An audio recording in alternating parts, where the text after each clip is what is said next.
Rick Smith Show. Now, here is the voice of the working class, Rick Smith.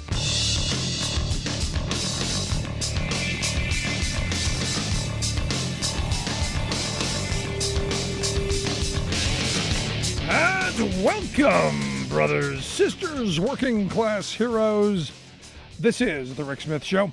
Thanks so much for being here today on the big program. Lots to get to, lots to talk about. Yes, lots to talk about indeed as we are whipping the virus. Good on Joe Biden, good on the country moving in the right direction. Sunday saw the lowest death numbers since March of 2020.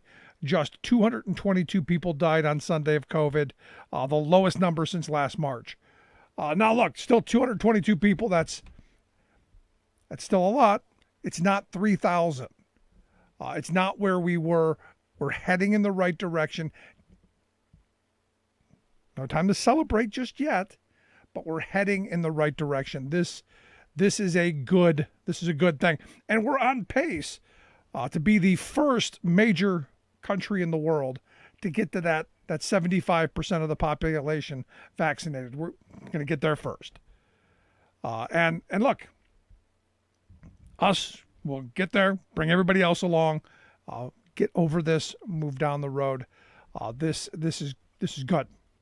We're at a rate right now of over 3 million people a day being vaccinated, and they're talking about opening more centers in more high-risk areas to make sure that people have access. Now, I'm still trying to get mine. I'll be honest, I'm trying, not succeeding. But the good thing is we are moving in that direction, and that is a good thing. So if anybody has any suggestions, I'm all ears on how we go get ours. Because look, there's other states are starting to open up to people. I forget what state it is, but they're talking about by the 16th of this month, anyone under 18, I guess 16 and over, they're going to get to. So they're just banging through this, and this is what needed to happen: mass mobilization, bringing our resources together, everyone rowing in the same direction. Good stuff. Good stuff indeed. And this is one of those moments where, talking about uniting the country and bringing us together. This is one of those ways of doing it. Helping people get through this rough period. We did that with the rescue plan. Banging out the vaccines, getting people vaccinated. And now with this infrastructure plan, moving hopefully forward with that. So there's a job creation on the other side of this, and just bringing people together, just doing the work. So good stuff. Over the weekend, I was watching basketball and happened to see Charles Barkley, who evidently ticked off some on the left, made the right really happy. He said something that I partially agree with. So I'm not on either side of this. It's it's in this day and age we have to pick sides evidently, and he said man, I think most white people and black people are great people. He said I really believe that in my heart. He says but I think our system is set up where our politicians, whether they're Republicans or Democrats, are designed to make us not like each other so they can keep their grasp of money and power. They divide and conquer. He went on to pretty much reiterate the same thing, saying, I truly believe in my heart most white people and black people are awesome people, but we're so stupid following our politicians, whether they're Republicans or Democrats, and their only job is, hey, let's make these people not like each other. We don't live in their neighborhoods. We all got money. Let's make the whites and blacks not like each other. Let's make the rich people and the poor people not like each other. Let's scramble the middle class. He says he truly believes that in his heart. And look, I don't disagree. This is one of those things I put out over the weekend. I don't disagree with him.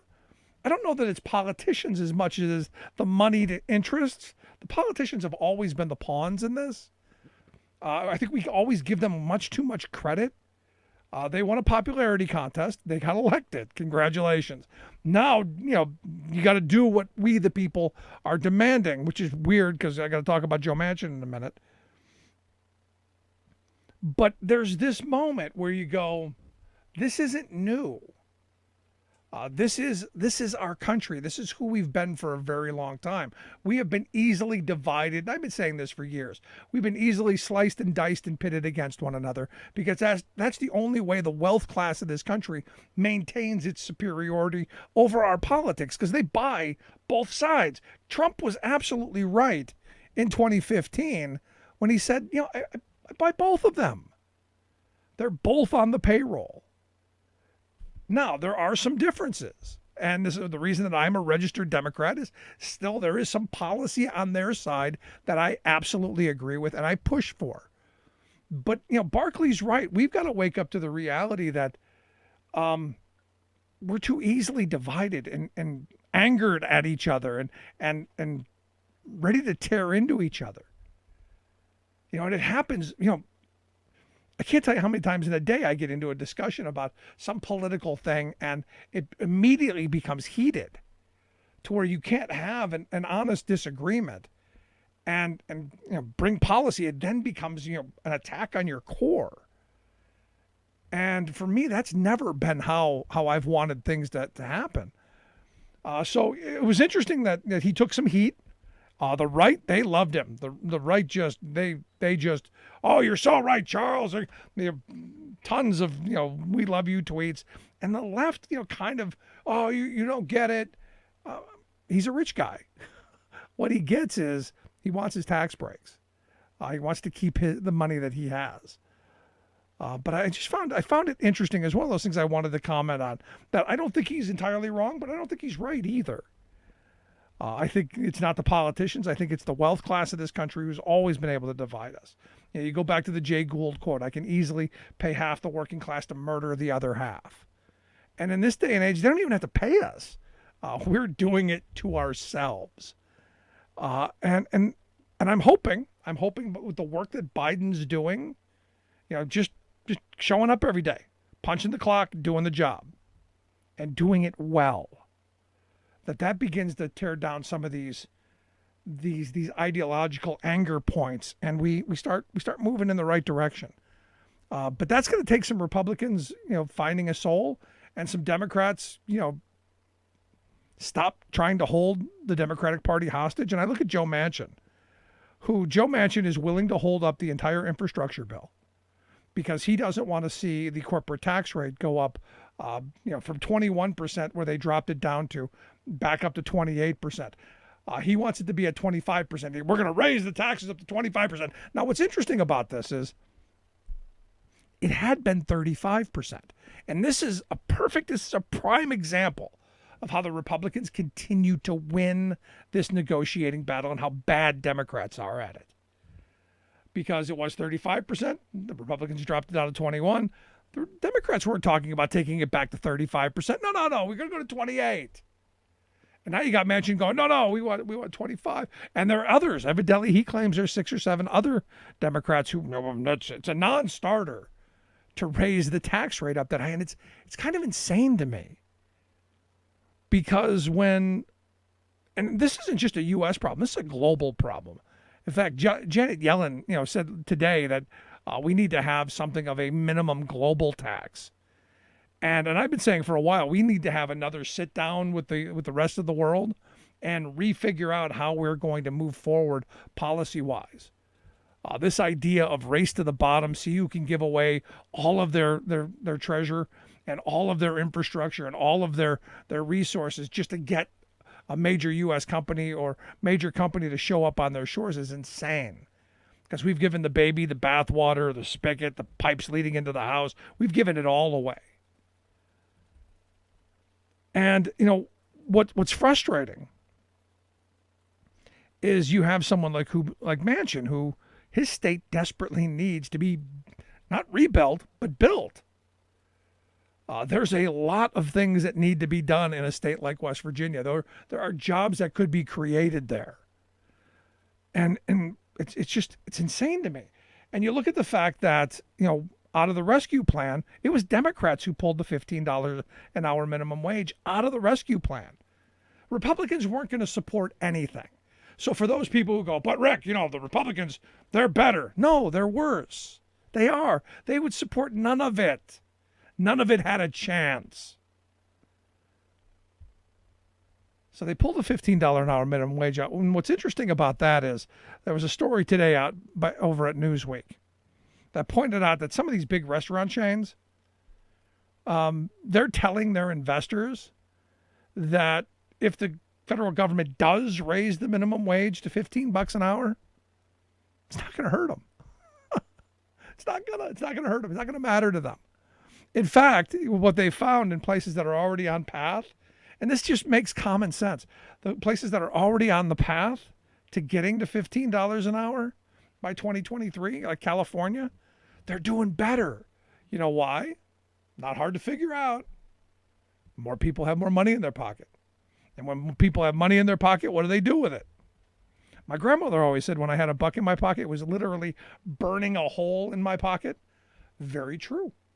When people have money in their pocket, my grandmother would be absolutely thrilled to hear that it would be burning a hole in people's pockets. And that's good for the economy. Not hard to figure out. None of this really is. None of this is difficult to figure out. And what's frustrating to me is you still have this political game going on that the wealth class, they're pulling the strings. Because, you can't tax us too much. Maybe a little, maybe, but not too much. So you got, the Republicans who will raise no taxes. They've taken the pledge. Grover has their something in a box on his shelf. Soul. We'll go with soul. Grover's got the soul in the box on the shelf. They've already sold it. It's done. You'll get nothing out of the Republicans. And Democrats are, they don't want to raise taxes either because they need the corporate donors too. But they're willing to do a little bit because they have to save face. Because people like me keep going, hey, we should be going back to the good socialist years of Dwight David Eisenhower, where the Jeff Bezoses of the world would be paying 92% on every dollar above, let's say $40 million. Back then it was $1.6 million. But we'll say 40 million. We'll give them a little bit of a boost. And what are they talking about? I think taking it back up to 36, 37, something like that. Something pathetic. They're talking about taking the corporate tax rate up to 25 at best. Biden has suggested 28, and that has caused the party to implode, basically. When in 1953, the corporate tax rate was 56%, and we made them pay a lot of that. Why? Because we needed money to build our infrastructure. We paid for it. And what's interesting to me is you've got Mitch McConnell, who's losing his mind over the fact that Biden has figured out a way to pay for the infrastructure, and he's like, no, we're doing none of that stuff. He says, we're doing nothing. We're not raising taxes on rich people. You better find another way to pay for it. And what that means you and me. That means us paying for it. Now, some will argue, but Rick, we're going to pay for it in higher taxes, higher prices because businesses will pass it along. Some of that is true. A little bit will be passed along. But what happened to the free market? What happened to the invisible hand? What happened to competition? I don't know. But here's the weird thing. And Biden said today, look, China's eating our lunch. And whether we like it or not, and whether we know it or not, we're in the middle of a Cold War. And this is a different kind of Cold War. We're not building bombs and tanks and guns and grenades. We're fighting for the next generation of jobs. Who's going to build the next generation of solar panels and windmills? Who's going to have the next battery technology? Who's going to win on robotics and aeronautics? And who's going to win on pharmaceuticals? Because China is investing heavily in their infrastructure and their research and development. You know who's not? We're not. You know why? Because we're giving it away. And what we've done is we've created a wealth class that's used to getting whatever it wants, whenever it wants, for as long as it wants. And we, the working people, have gotten accustomed to not getting what we need. Now, I was talking to a guy today, and I was explaining that with his new union job, of which he was very happy, could not wait, he was going to get world-class health care. The health insurance that the union gets for their members, wins at the bargaining table for their members, is beyond anything that even Congress people can get. And I was explaining to him, you know, if you have a wife or someone who has problems, and it turns out his wife had diabetes, and it was just breaking them. And he was sharing his story of all of this, being thrilled that he was going to be able to get health care, that he wasn't going to have to worry about going broke. And, I had to stop for a minute and think, I've been fortunate, and a lot of people I know are fortunate, because we've allowed for too long the health insurance to become horrible, the retirement security to basically vanish, and the wage structure to diminish to the point where people are just fighting and scratching and clawing to stay just afloat. And we're at a moment, and we better wake up to this moment, that China's in this to win it. They're in it to dominate the globe. Now we've got to figure out how we move forward on investing right here at home, investing in the technology that we need and the infrastructure that we need, broadband access that we need. We need to do this now. But those also have to be jobs that are going to create economic activity to give us the ability to thrive, not just survive, but to actually thrive, to have family-sustaining, livable wages. I mean, I'm often stunned at what some people tell me that they've lived on, because I don't know how you make it on $8 or $9, $10 an hour. I don't know how you do that in this day and age. So for me, watching the Democrats right now, being led by Joe Manchin, shoot themselves in the foot, a little concerned, because we need to get this infrastructure bill pushed through. So contact your representatives, Democrats and Republicans. We need this infrastructure bill, and in a big way. But we got lots to talk about, lots to get to. Got to take a quick break. Right back after this. Stick around. You're listening to The Rick Smith Show. There's nothing more American than workers standing up, and the union gives a voice to win. On The Rick Smith Show. I'm Rick Smith, and this is Labor History in 2.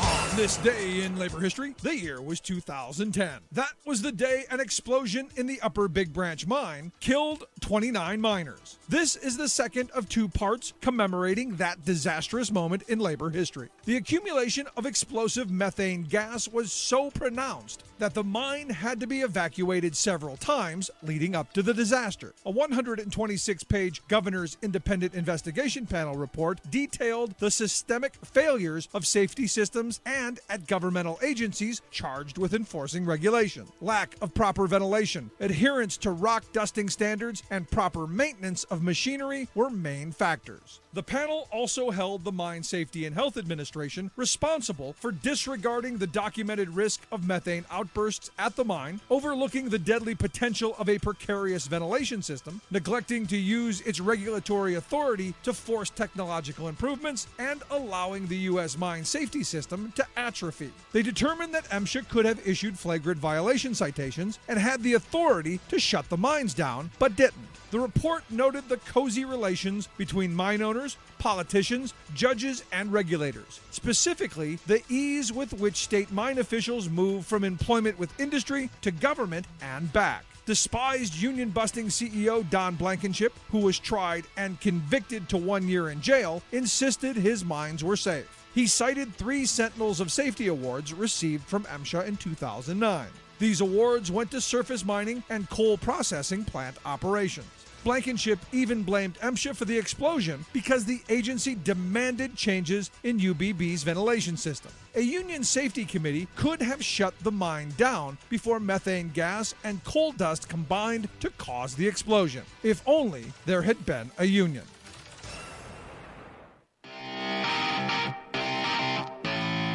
Welcome back to the Rick Smith Show. Now, here is Rick Smith.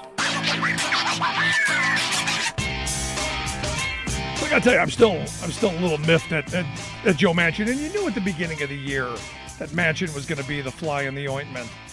You knew he was going to be the problem, but on infrastructure, on raising corporate taxes, it blows my mind. It really does. But this, again, not surprising. Democrats have been shooting themselves in the foot for some time and shooting working people in the foot for some time. And here to share some thoughts on just that topic, I've asked our good friend Dave Jamieson to come talk with us. Dave's a labor reporter over at the Huffington Post. Dave, thanks for taking time for us. Hey, Rick, good to be here. You had a piece out talking about Jay Carney.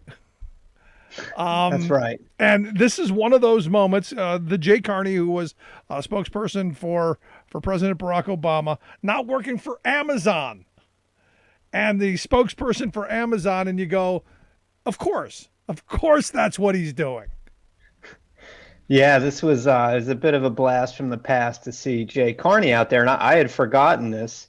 He had actually been a spokesman for Biden himself when Biden was vice president, before he became White House press secretary for Barack Obama. But yeah, Carney jumped to Amazon in 2015, and it's been interesting to see him out there, really in the thick of this union fight, and taking on prominent Democrats and folks like Senator Bernie Sanders, who are out there on the workers' behalf and really sticking it to Amazon over the working conditions. And, Carney is really the person running their communication shop at Amazon is having to wade into this and fight back. They've been kind of increasingly aggressive in taking on critics recently.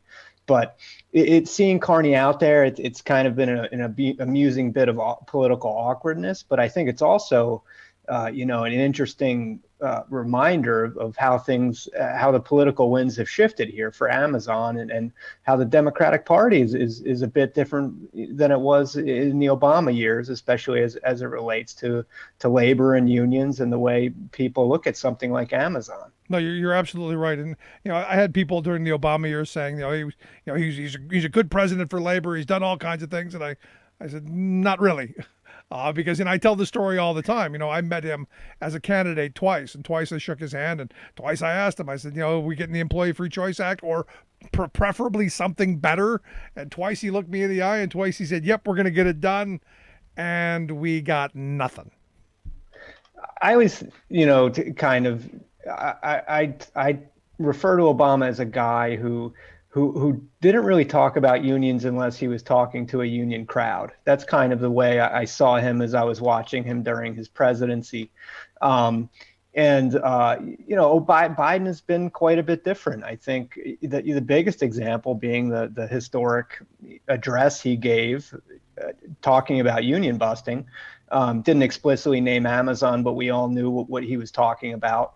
And he said these companies need to knock it off. He referred to an ongoing vote in Alabama, and that was a huge deal. Something very different from the Obama years. And you can credit Biden for that, but I think the biggest credit really goes to, unions and workers and stuff like the Fight for 15 that really, when people see people standing up, going on strike, it really, I think it forced Democrats' hands. And so now I think we see, while unions are still, I think, very much taken for granted within the party, I do think we are seeing, Democratic establishment, more willing to get out there to rally for unions and to talk about the significance of collective bargaining in a way that a lot of them didn't a decade ago. Yeah, I go back to Obama during campaign. Obama talked a really good game.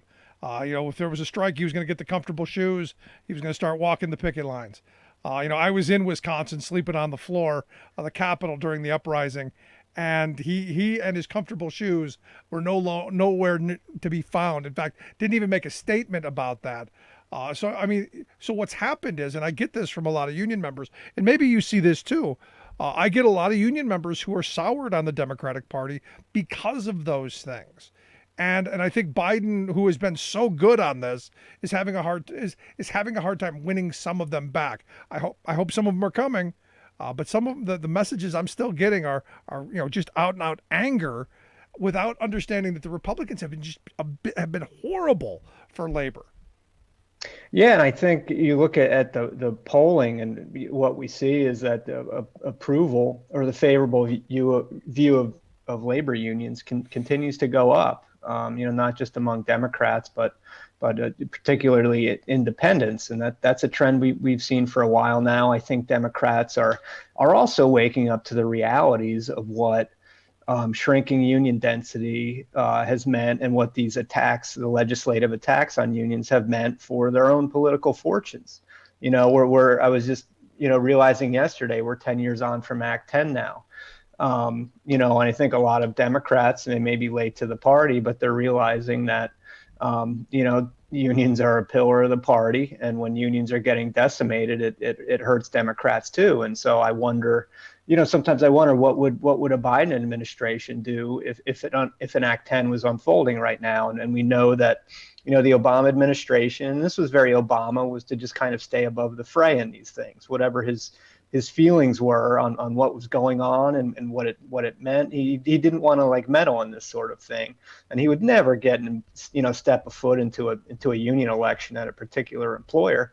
But it's obviously quite different now, and we look at all the Democrats who hopped on planes and got down to Birmingham in the last few weeks, and it's kind of incredible. I mean, of course, part of that is Amazon and people who are just itching to have the showdown with Amazon over working conditions. But I think it is also a change we're seeing in the Democratic Party. Well, here's the thing. I look at this moment in time, and you can maybe disagree with me, but I look at this moment in time. If something isn't done to begin organizing Amazon and slowing their massive growth, the way work is done in this country is going to change in ways that I think are harmful. I think we'll see more misclassified workers. We'll see more independent contracts. I think a company like UPS could be in trouble. It's funny you bring up UPS, because when the Teamsters were negotiating that contract either a year or 2 years ago, UPS was trying to get a two-tier system in there. A lot of the Teamsters felt like they were kind of under attack here, and a lot of this was, UPS saying we're getting squeezed right now. This is the new reality, and I think that's just one example of the way Amazon affects other companies. We don't, some people may say, well, this is about workers in an Amazon warehouse and how they need a union to represent them. It has all kinds of effects on existing union contracts. I mean, if unions can't get a toehold within Amazon and do something here, it has serious implications, not just for Amazon workers, but for the workers these unions already represent. And so I think, that's again why people are so eager to see the showdown. I think a lot of us a few months ago even didn't think it was going to be possible to trigger an election at a warehouse of this size. And I think people are just frankly kind of pumped to see the possibilities right now, and to see this fight that they think really need to be broken out and be made very clear. No, absolutely. This fight has to be had because, as I've told people in the past, I remember 30 years ago. You would go to a unionized warehouse, 30 years ago, and people were making, 12, 13, 14, 15 bucks an hour at the top end 30 plus years ago. None of that economic gimmickry with the Bureau of Labor Statistics inflation calculator. I'm talking 15 bucks an hour 30 years ago. And now you've got Amazon saying, no, this job that we put a thing on your wrist and beep at you every 10 seconds. And we're tracking your every movement and how long you go to the bathroom and how long you take to pick up a box and how long to do all of this stuff. Now we're paying you 15 bucks an hour. Oh, what a great wage that is. I'm going, no, wait a second. That's not a great wage. And I think we have to have that conversation as much as anything. Yeah, and it's not just Amazon. I remember a decade ago reporting on, warehouse conditions in Walmart warehouses where you literally had half dozen temp agencies operating under the same roof and seeing a lot of the same conditions we see described, where it's difficult to get a bathroom break, where you have managers on top of you, you're making 11, 12 bucks an hour. And so this is, a big factor here, as you said, is shrinking union density in warehousing. And this is not just Amazon. Amazon probably, is ahead of the curve in a lot of the things it does, but we see a lot of other retailers, kind of replicating the same model. So, we're really talking about entire industries here and the way that Amazon affects them. This is why I think, and I've been calling for Biden to include the PRO Act in the infrastructure plan, much like I called for him to fire Peter Robb on day one, and he did that by 5 o'clock day one. Thank you. He's put the PRO Act into this. I hope it stays. I hope someone like Manchin from a state like West Virginia, where the UMWA was founded, I hope he would be the one fighting for union heritage and people's rights to join and form unions. Because I think we're in this moment where if things don't turn the right way, things get much worse. Yeah, it's interesting. I was talking recently with a management side attorney, more on the union avoidance side, who said that he felt that PRO Act seems very viable now. Still perhaps unlikely, but he thinks it is a very realistic possibility. And you look at the numbers. Of course, this is all hard to say how reconciliation works with PRO Act. I haven't seen a good analysis on it. Democrats may need to blow up that filibuster if they're going to do it, but you really just have a handful of holdouts now, Manchin and Sinema, Kelly, a couple others, but pretty much, you're in the mid 40s. They have almost everybody on board, and it's kind of remarkable when you look at how dramatic what the PRO Act does. I mean, we're talking about, just huge sweeping reforms, biggest thing since Taft-Hartley, and to already have the vast majority of the party on board in the Senate, I think is another testament to how things have changed. Yeah, I think we've awakened to the reality that all of the death of 1,000 paper cuts or death of 1,000 amendments to the National Labor Relations Act has put us in a place where the original intent of the National Labor Relations Act has been neutered, and it's so hard. I mean, if this Amazon election has shown us one thing, is just how difficult it is to go through this process, how many hoops you have to jump through, how much ability that the employer has to harass and intimidate, and the tactics that they pull, changing the street lights to get you out of the building faster, plastering stuff all over the bathroom walls. It's crazy that it's this difficult, as where my grandparents were telling me stories of, you signed a card, you got 50 plus one, you started negotiating. There was no, we need a secret election. There was none of that stuff. You went and you negotiated. If you didn't get a contract within a reasonable period of time, they shut the place down and the 6 places around it. So you had the ability to demand some reasonable wages and some reasonable benefits. Yeah, one thing I try to explain to people as they're watching the Amazon thing is really kind of how ordinary it is from the perspective of the anti-union campaign. I mean, they've done pretty much all the things we expect any employer with some cash to do.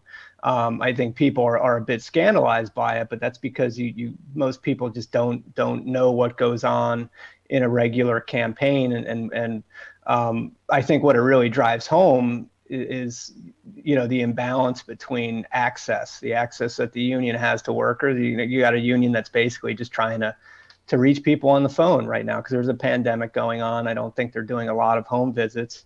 And you compare that with a company that can just corral workers, every week, every day if they want to deliver these talking points. And it's just, I think it can be strange for people on the outside. They say, well, how could that work?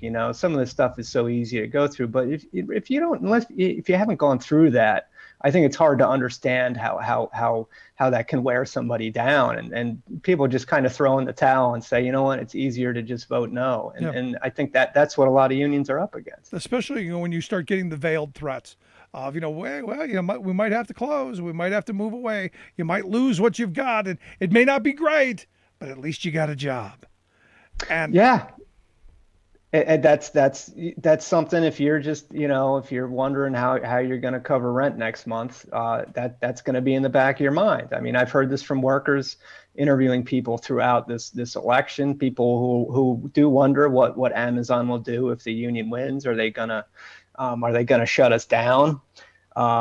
It's possible. I mean, these things have happened before. I think at the very least is you're in for like the craziest contract fight ever. And that's another thing to consider, is how even if you win this election, it's kind of like the fight is sort of just starting when you consider, how hard it will be to secure a first collective bargaining agreement, especially when Amazon isn't going to want to,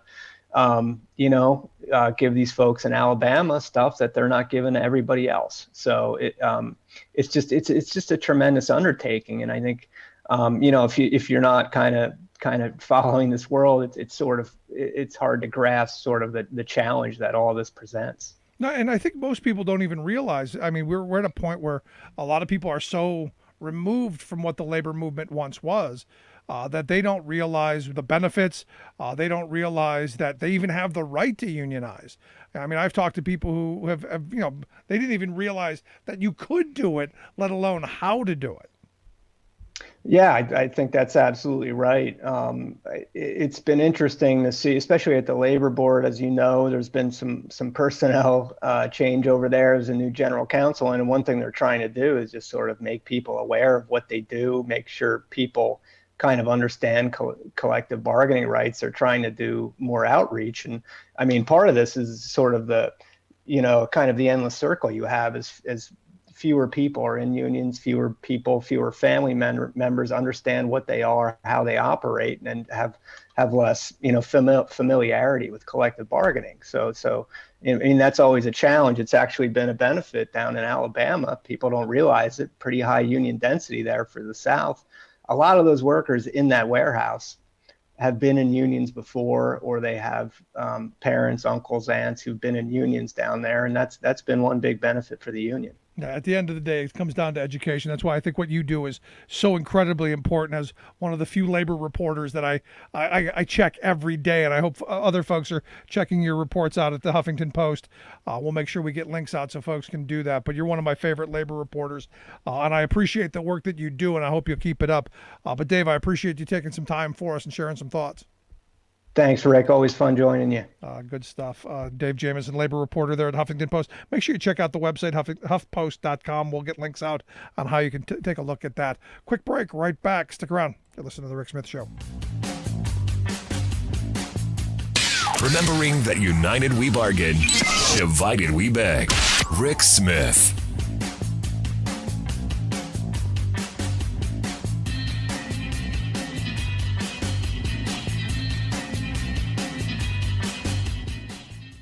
I'm Rick Smith, and this is Labor History in 2. On this day in labor history, the year was 1989. That was the day that the United America called for a strike against the Pittston Coal Company. Negotiation with the miners who worked in Virginia, West Virginia, and Kentucky had drug on for 14 months. The company had canceled health care for retired miners, along with miners with disabilities and widows, and also was not paying previously agreed to payments into a retiree benefit fund. 2,000 miners walked out of the mines and onto the picket lines. The company brought in replacement workers. The union was committed to peaceful protest, but the strike also drew a large number of other miners to the cause who supported the strike in wildcat actions. As many as 40,000 wildcat miners walked the lines in support of the strike. Angered over the use of scab labor, some of these picketers participated in actions like using jack rocks, a line of nails welded together to puncture the tires of company vehicles. In all, 4,000 people were arrested during the strike. The strike stretched on from days to weeks to months. At the time of the strike, current AFL-CIO President Richard Trumka was president of the United Mine Workers. When a newspaper reporter asked him how long the workers could hold out on the strike, he responded, 1 day longer than Pittston. Many friends from labor came to Appalachia to support the strike, including famed farm labor activist Cesar Chavez. A nearby campground became known as Camp Solidarity as a base for these friends. Women supporters formed a group called the Daughters of Mother Jones and staged support actions, including a 36-hour sit-in at the Pittston Coal headquarters. The strike ended in February of 1990, with the miners winning some, but not all, of their demands.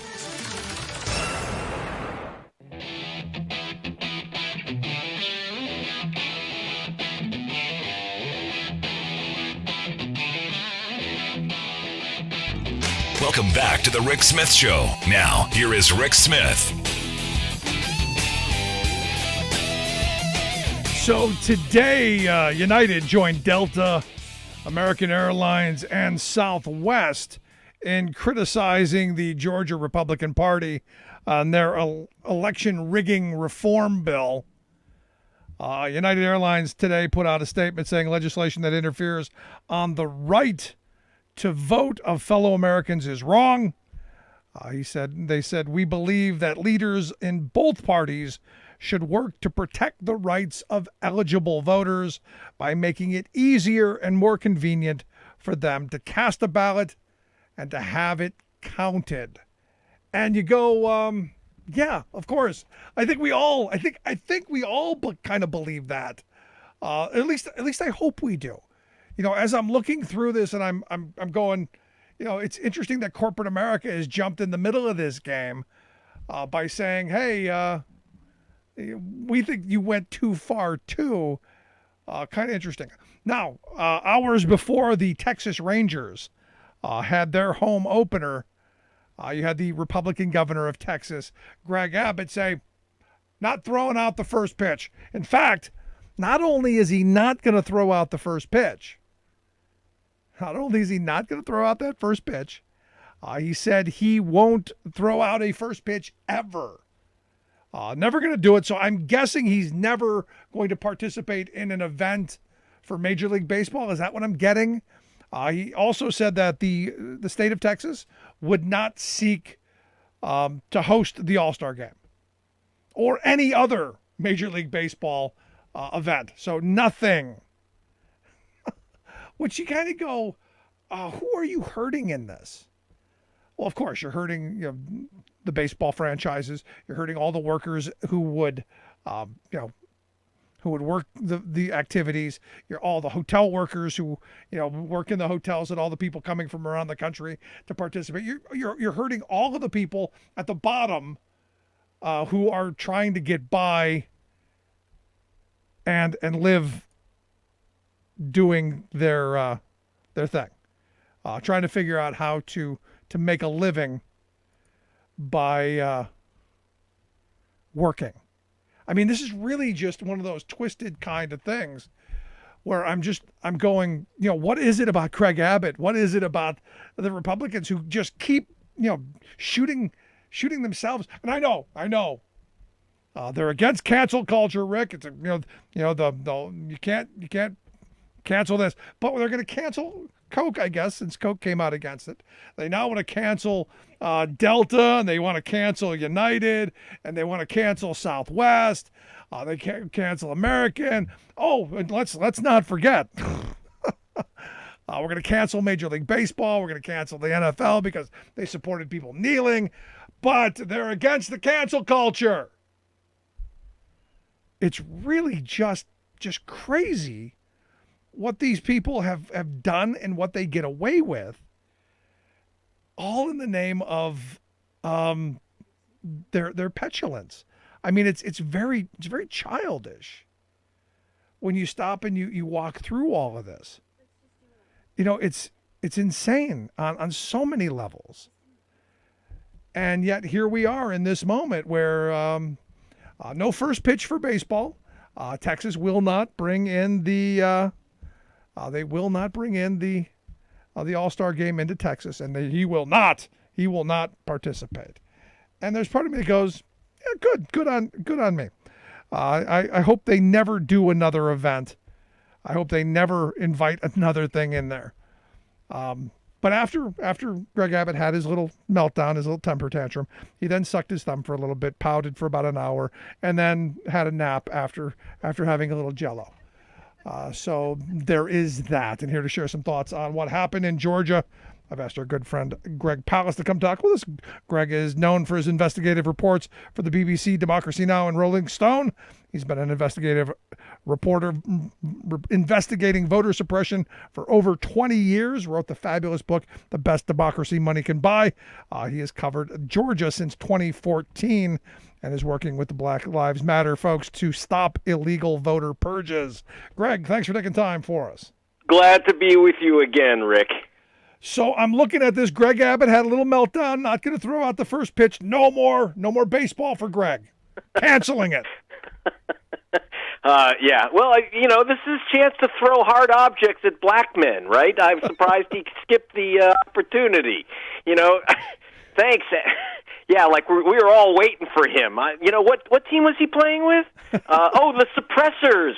I forgot. Oh, yeah. Okay. Yeah, well, yeah. I know you missed it. I know you're in tears. I can see. No, I'm looking at this and I'm going. You've collected the whole card set. You got Greg Abbott, you got Brian Kemp. I mean, the full deck of cards. Right? No, I've often said we need to do more of that. I wish somebody would come out with the Suppressors bubblegum pack. I've been calling for billionaires trading cards for a long time. Well, I have an alternative. Why don't we throw Greg Abbott out onto the field?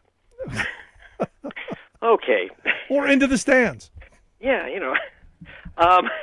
besides the fun and games, it's really grim out there, man. No, it's terrible. And I look at this, and the fact that the matter is there are right-wing think tanks who are trying to sell what Georgia did as modest change, as necessary change. We're just securing the vote, Greg.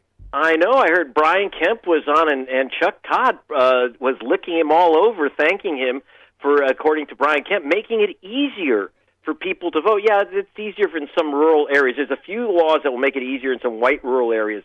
So if you're in a white rural Georgia, you may actually have some benefit here. But if you're most Georgians, and by the way, the census is going to show that most Georgians are not white, which is their big problem, the new bill is horrendous. Now, I've talked before, the reporter broke the story that it's a felony crime to hand someone a piece of pizza or a bottle of water while they're waiting in line to vote in Georgia. Them. But yeah, and by the way, if you go to GregPalast.com, you will see the criminal element, the Papa John's pizza pushing gang, shoving those calzones into people's mouths, obviously turning into Democrats. Yeah. You see it in seconds. You got Republicans, they throw away their GOP badges the minute that they chomp on that calzone. I mean, Chuck knows what he's doing, right? Yeah. Nobody pizzas like the Hut, I guess. So then, but the real thing, which has been completely missed, like the New York Times just had, we have gone through the bill. Yeah, they danced through the bill. They don't understand what any of it means. The real serious thing, and there's a story I have a truth out now at GregPalast.com, the hidden horror in the Georgia voting rights bill, is that they are allowing any voter in Georgia to challenge the right of any other voter. In fact, unlimited, in the law is unlimited numbers of other voters to vote. I kid you not. This is left over from the Jim Crow era, where they actually they had a law in the Georgia books that said a voter can say, don't let that guy vote, I know him, he doesn't live here. And that was a way to stop black people from voting. But that kind of fell out of disfavor until the Georgia runoff for the U.S. Senate.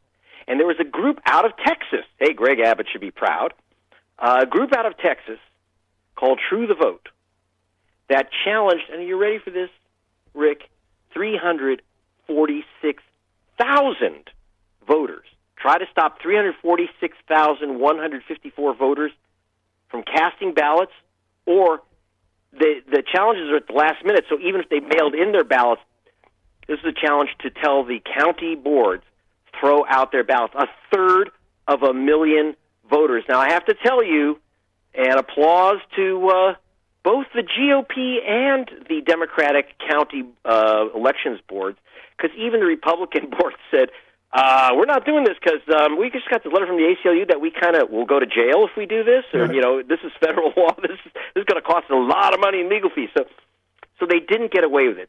They didn't remove the 346,000 voters, and that's why John Ossoff and Reverend Warnock are senators. And when I say our senators, because they gave the U.S. Senate to the people, I'm not saying I was for Warnock or Ossoff. I was for the voters making the choice, not some schmucks from Texas saying don't let these black people vote, which is what it came down to. But under the new law, they would be empowered to make those challenges. Not only would they be empowered, but if a local elections board refuses the challenge under the new law, there's going to be a state elections board. The head of it will be Brian Kemp himself, the Purgeon General, plus the two Republican heads of the legislature, their House and Senate Republican leaders, MAGA maniacs. So between Kemp and the other two MAGA maniacs, they will determine if people get thrown off the rolls, and if a local board continues to refuse to throw people off the rolls, they will have the power to replace that board. The power to replace that board.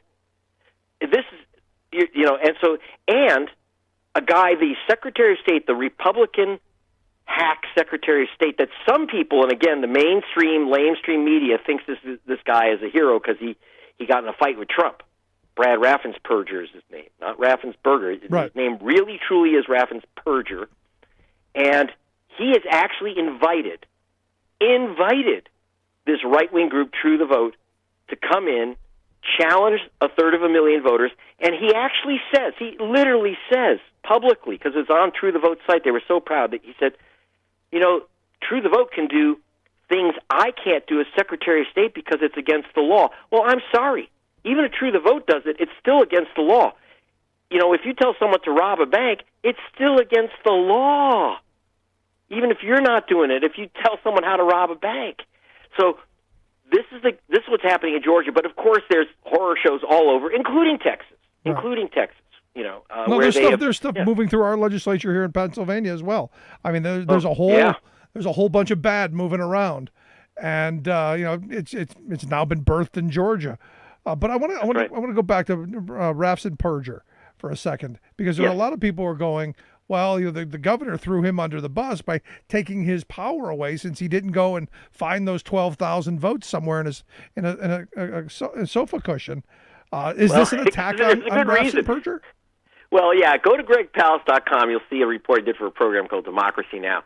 A federal judge ordered Raffensperger to sit down with me and Black Voters Matter, the group I work with, and our lawyers and experts, and find out why people of color were kind of disappearing from the voter rolls. They weren't going to Mars. They weren't going to Pennsylvania. But they were disappearing from the voter rolls, and the judge wanted to know why. He demanded that before the election we sit down with him. We went to his office, this guy, and he literally locked the door to the Secretary of State's office. That's this, you got to be careful being there because you get arrested banging on these doors. He's next to the governor. And so he hid there. Then we ran to another office and found his flunkies hiding from us. Here's the deal. He found a couple, 198,000 voters that he illegally kicked off the voter rolls. We got about 100,000 back on through contacting him, so you got to re-register, man. But 200,000 people he tried to knock off. About 100,000 were knocked off illegally. We couldn't get them in time. So he stole plenty of votes for Trump. But here's what he couldn't do. He came to the end. He'd scooped out as much as he could. He shoplifted as much as he could get away with. But understand, that's not only the Palast investigative team, but Black Voters Matter, the ACLU, everyone was watching literally every single ballot. He would have had to disqualify 12,000 ballots, all Biden ballots, right? Every single one would have to be a Biden ballot. You have to disqualify 12,000, and we are watching every single ballot. You have to understand what was going on here. And so it was like he was going to go to, as someone from the ACLU told me, look, he wasn't a hero. He just wasn't going to go to jail for Trump. He wasn't going to go to jail for Trump, and Trump was threatening him. So look, it's a fight within the right wing, within the nutcases, within the ultra-right vote suppressors. I'm sympathetic to none of them. But because he wasn't willing to, dive under the bus for Trump, the MAGA maniacs in the legislature stripped him of his powers. They don't like the governor either. And as you know, over the years, this is the guy that stole the election from Stacey Abrams. He's a shameless Jim Crow operator. And yet, but it's not enough because you can't, and here's the good news, Rick, and this is what upsets them. You can't steal all the votes all the time. Georgia has probably one of the worst records, and we calculate that they steal about 7% of the vote. That's really about the absolute maximum. And that tells you what to do. If they can steal 7% at maximum, you just bring out 8% more. Yep. And that's what happened in Georgia. They just overwhelmed the steal. But Ravensperger's no hero. This is ridiculous. No, I never said he was. I said, No. I would not say. I'm saying you get this on MSDNC. You get this in the New York Times. You get, oh my God, he was on Meet the Press. What a great man. He was profiled on 60 Minutes. This is a guy that a federal judge says, how come black people are disappearing from the voter rolls? You better explain yourself. Well, that doesn't strike me as a civil rights hero, does it? No. Most certainly not. So let me ask you this, because ultimately the federal government's going to have to step into this. I mean, the Supreme Court screwed this up when they decided Shelby versus Holder. Do we get HR 1 passed through, and does that fix this problem? Does that help? Thoughts? Two things. It helps. It's 800 pages long, and I got to tell you, there's some crazy stuff in there that we got to be careful of, because I went through the miracle. All our voting problems are going to be fixed by the Help America Vote Act. Remember after 2000, when I discovered that thousands of black people were removed from the voter rolls of Florida, called felons. Their only crime was voting while black. There wasn't a single felon on that list, not one.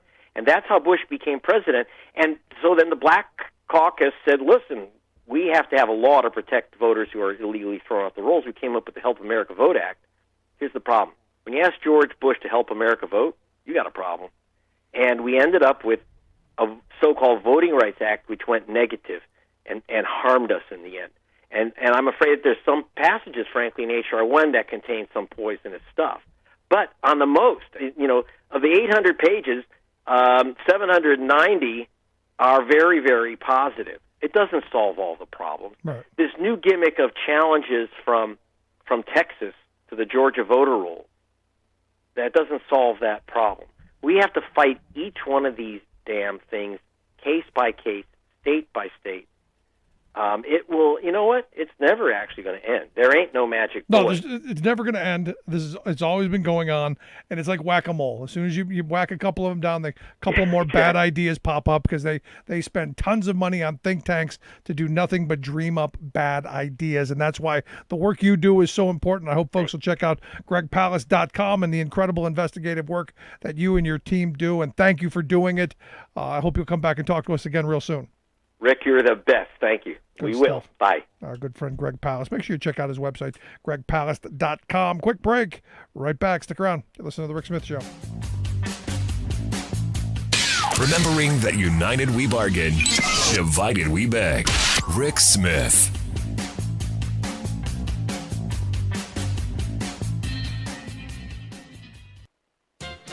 The past year proves that a lot of conventional economic wisdom is neither true nor wise. For example, we don't have the money.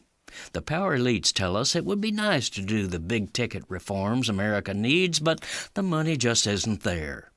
Then a pandemic slammed into America, and suddenly trillions of dollars gushed out of Washington for everything from subsidizing meat packers to developing vaccines, revealing that the money is there. We can't increase the federal debt. Yet, Trump and the Republican Congress didn't hesitate to shove the national debt through the roof in 2017 to let a few corporations and billionaires pocket a $1 trillion tax giveaway. So, if those drunken spenders can use federal borrowing to make the likes of Amazon and Zuckerberg richer, we can borrow funds for such productive national needs as infrastructure investment and quality education for all. The rich are the makers who contribute the most to society. This silly myth quickly melted right in front of us as soon as Senor Coronavirus arrived, making plain that the most valuable people are nurses, grocery clerks, teachers, postal employees, and millions of other mostly low-wage people. So let's capitalize on the moment to demand policies that reward these grassroots makers instead of Wall Street's billionaire takers. Tax cuts drive economic growth for all. They always claim that freeing corporations from the burden of taxes will encourage CEOs to invest in worker productivity, and voila, wages will miraculously rise. This scam has never worked for anyone but the scammers, and it's now obvious to the great majority of workers that the way to increase wages, is to increase wages. This is Jim Hightower saying, percolate up economics works, trickle down does not.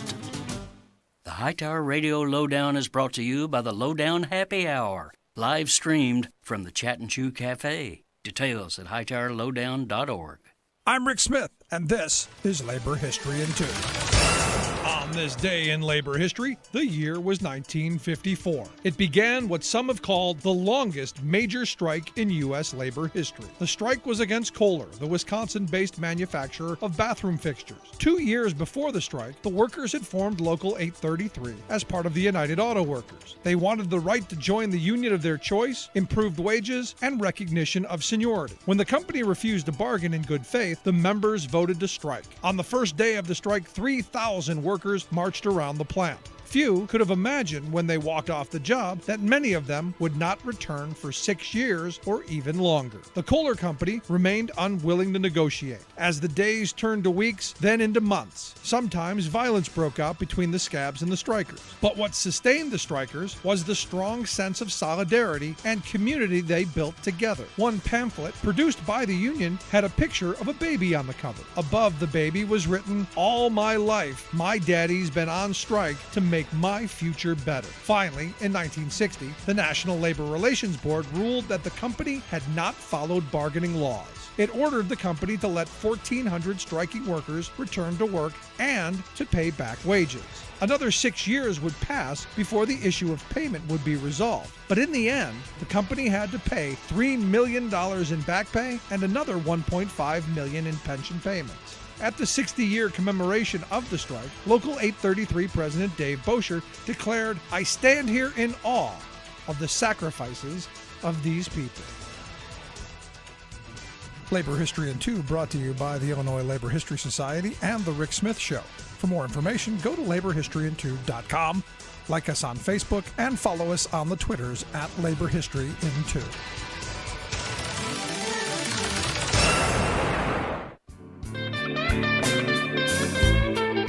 Welcome back to the Rick Smith Show. Now, here is Rick Smith. So I got to tell you, sad face. I'm very sad. I found out today, thanks to Bloomberg, because a Bloomberg report out saying Donald Trump is not building a presidential library. It's all on hold. It's all on, and there are a bunch of reasons, but the big one is he's not ready to concede. And he may want to run again. So in his mind, having a presidential library means it's over. He's not going to be able to run in 2024. Now, look, I was looking forward to, whatever display he puts out. Because, look, I went to Dallas on George W. Bush's, whatever that is. They call it a presidential library. And I got to play with the little fun games, the little block of wood on the ball. I got to play Decision Maker. It was great. I was really looking forward to the gold toilets at the Trump Library, but not going to happen. And here to share some thoughts on maybe why it's not going to happen and a whole bunch of other things, I've asked our good friend Erik Loomis to come talk with us. Erik is a history professor, also a incredible author, has written the seminal book that must be read by every working person, A History of America in 10 Strikes. He also does the Lawyers, Guns, and Money blog. Just an all-around terrific guy. Erik, thanks for taking time for us. Hey, thank you. So, what do you think? No Trump library. I was really looking forward to the men's room with all gold urinals. I can't believe it. Donald Trump is the biggest narcissist in American history. He wouldn't want a giant palace to himself. Like what? I would love to go to that for the exact same reason you would, because it would be crazy. I went to the Nixon library, and that was also insane. Like there is so much just totally bonkers stuff there. And it was, if you're a cynical historian, it was like Disneyland. And the Trump would be even better. No, Trump would be fantastic. I mean, we went to the craziest one I went to was the George W. Bush one. We hit up Truman's, we hit up Eisenhower's, we hit up Clinton's, we hit up Carter's. I've been to a bunch of them, but George W. Bush's was the best because it was like video interactive. They put you in a room and you get to play Decider Guy. Or they come in with like a 2-minute video of, just all kind of flash images of the stock market's crashing. Senator runs in, oh my God, the Senate's crashing. And then someone comes in, hey, do you want coffee? And there's just all these decisions that you have to make. And then after the end of it, you have to then decide, because that's exactly how it works in the White House. And then at the end, when you decide, a video of him comes trotting out and he explains why he made the decision he made. And then he trots back out. It was fabulous. I spent like an hour playing Decider Guy. I clearly need to get to Dallas again. That sounds amazing. My other favorite game is they had this thing on a triangle. It was a triangle piece of wood about a foot on a ball that you were trying to figure out how to balance the powers, because you had the three corners being the three branches of government, and you would balance it on it was a balancing game. Do you think that's how George W. Bush made decisions in the White House? It's like just balancing games. No, I'm sure that's the toy that Cheney gave him while he was making the decisions. Right. Of course, that's exactly. But it was just one of those things where it was once you got past all the twisted metal in every video ever made of 9/11 that they could come up with, because when you walk into it, when you walk into the library, and this isn't where I wanted to go, but they have this giant wall of moneyed donors who have their name etched in stone and those are the moneyed people. They wouldn't tell me how much it cost to get on the wall. I asked, but I think for like $2,000 you can get your name in the digital registry. I don't know how much it took to get in the giant, 5-foot blocks. But that's what you came to first. And then you went through the twisted metal of 9/11. And it was this huge display. And it was just angering and frustrating and crazy. But that's the Bush Library. Yeah, as somebody who likes to visit the most disturbing places in America, that sounds like a real winner, because I'm sure it would drive me nuts. Yeah. And now I really want to visit. We went there in 2013 with the radio show. We had done our labor history tour. We went across the country, and we stopped in there to interview the curator, and they were really great to us. They gave us the grand tour. We got to sit in the old Situation Room. Because they stole the old Situation Room, because after 9/11 they realized just how antiquated our systems were, and that they went and they rebuilt the entire Situation Room so that it actually had like a TV in it instead of like a telegraph or something. So they did that, and they stole the old one and they put that in the library. So we got to interview a bunch of people in the Situation Room, which was kind of cool, to be honest with you. Oh yeah, no, I mean, you have to be a real professional to get those kind of jobs. It's just that. And like decades down the line, it'll probably be more reasonable and have a real analysis of that presidency. But right now, if the president's still alive, it's just pure propaganda. And that really includes Clinton too. I mean, I'm sure the Obama one will be the same. I don't think I'm going to the Obama one because I'm still angry. Maybe down the road, because I had such high hopes, because I didn't buy the hope and change. But I was hopeful that there would be hope and change. And, as a labor guy, it just didn't happen, which brings me to this moment. I look at Joe Biden, and I'll be honest, Joe Biden is surprising me. I was expecting him to not be this active, but I'm happy. And I look at the fact that on day one, he fires Peter Robb, a guy who was part of the firing of the Patco workers. Very symbolic and an excellent gesture, gone, and then his number 2 as well, and now the PRO Act being included in the infrastructure bill. I think it's huge. Yeah, absolutely. I mean, Biden is already on labor issues gone well beyond anything Barack Obama did. I don't think Barack Obama really cared that much about union issues. It got a little bit better in the second term, but still, he didn't care that much. And Biden clearly does. I think there's two things happening. I think one is that Biden himself has always had a soft spot for unions. He comes from Scranton. That was a big part of his identity. He grew up around unions. He got unions in a way that Barack Obama didn't. So that's a piece of it. But I think it also is reflective of the fact that the American working class has become so much more angry and loud about being angry since 2008. And that hope and change wasn't going to work in 2020. People wanted something a little bit more real. And, Biden is responding to those demands that started with Occupy now almost 10 years ago, that built through various political campaigns, through various strikes, through the fight for 15, through all of these moments. And frankly, the rise of Donald Trump to some extent.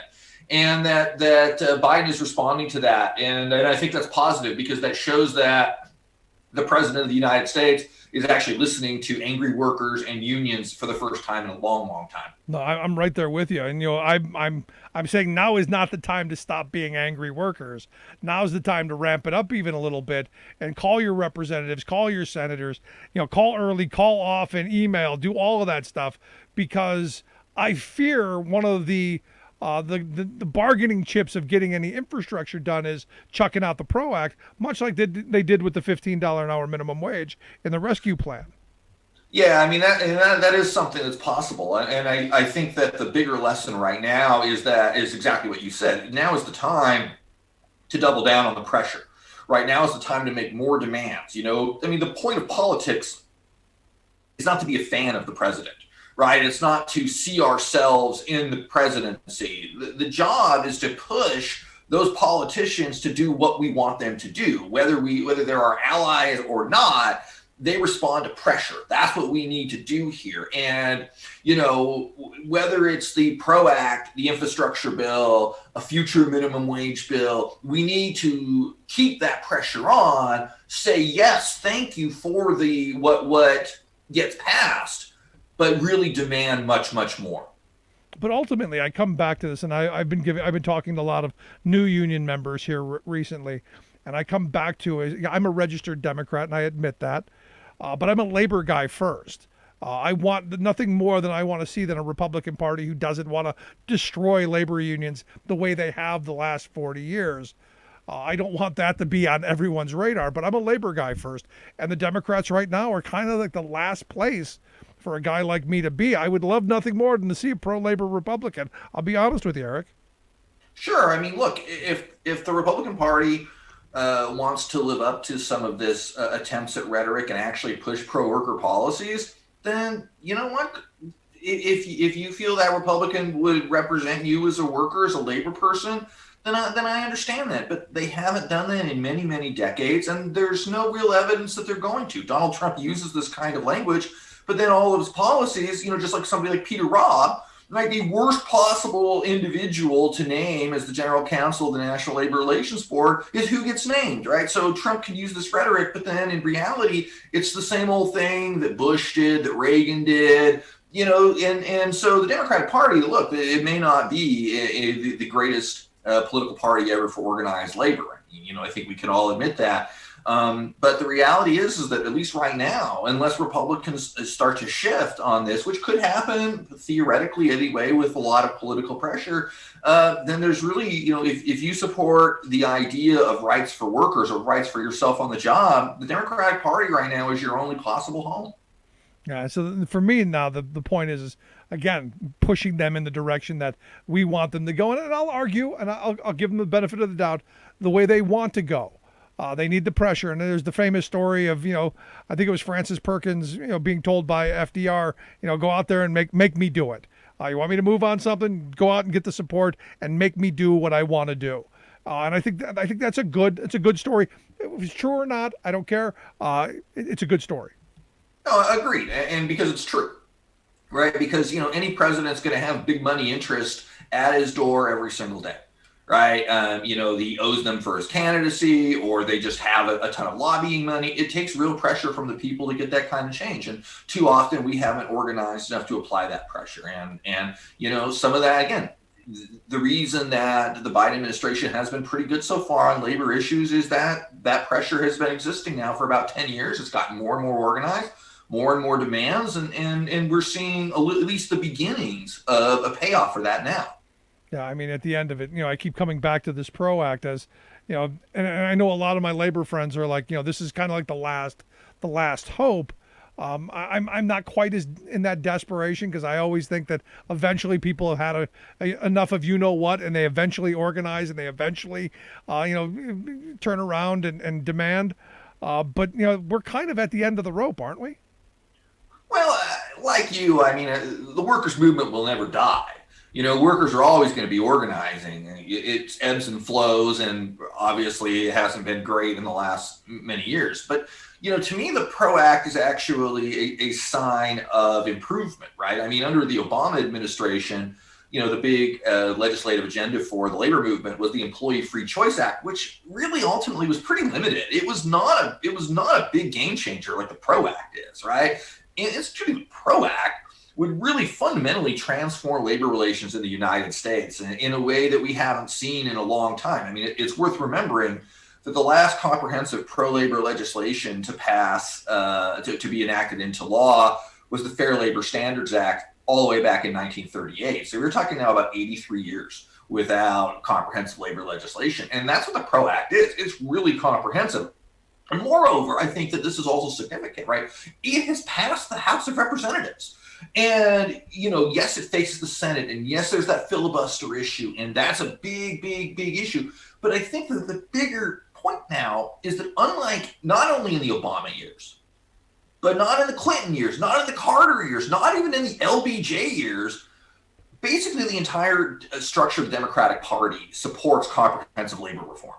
And that's a place that we simply haven't been in a long, long, long time. And that is something to take positive about, right? That's something to really be heartened by. Because without that kind of support, you're not going to have any law. The thing has already passed one house of Congress. And, I don't know if every Democratic senator would vote for it as it is. We're not at that point yet. But nonetheless, we are taking a big step in the right direction. So, there's reasons to be optimistic about this. No, and look, I look at what's happened at Amazon. And I think, this is an interesting moment, because you've got a president who is talking all the right things. He came out and gave what I think is, probably a historic 2-minute video on, workers' rights and workers being able to join and form unions. And then you have this Amazon campaign, which has been ugly and nasty and has been right in front of us, every dirty trick that the union busters have been doing and getting away with for decades, right in front of us. And I think this is a moment where the American people watching this, I hope, are going, it shouldn't be this difficult. Yeah, I mean, I think you're right about that, and that if you're just an everyday person at home, you don't really know about this kind of union busting stuff unless you're really paying attention to it, which means automatically you're not an everyday person at home, and now it's in the news on a daily basis. Now the president of the United States is giving a video speech saying that workers should have the right to choose whether they want a union without employer interference. Really, truly an unprecedented moment in American history. And so, the political establishment is paying more attention to this. Like, people always wanted the president of the United States to speak out in favor of unions. Well, that's just happened, right? That pushes energy toward this issue. It pushes attention toward this issue. It educates people about this issue. And I don't know what's going to happen with this Amazon vote.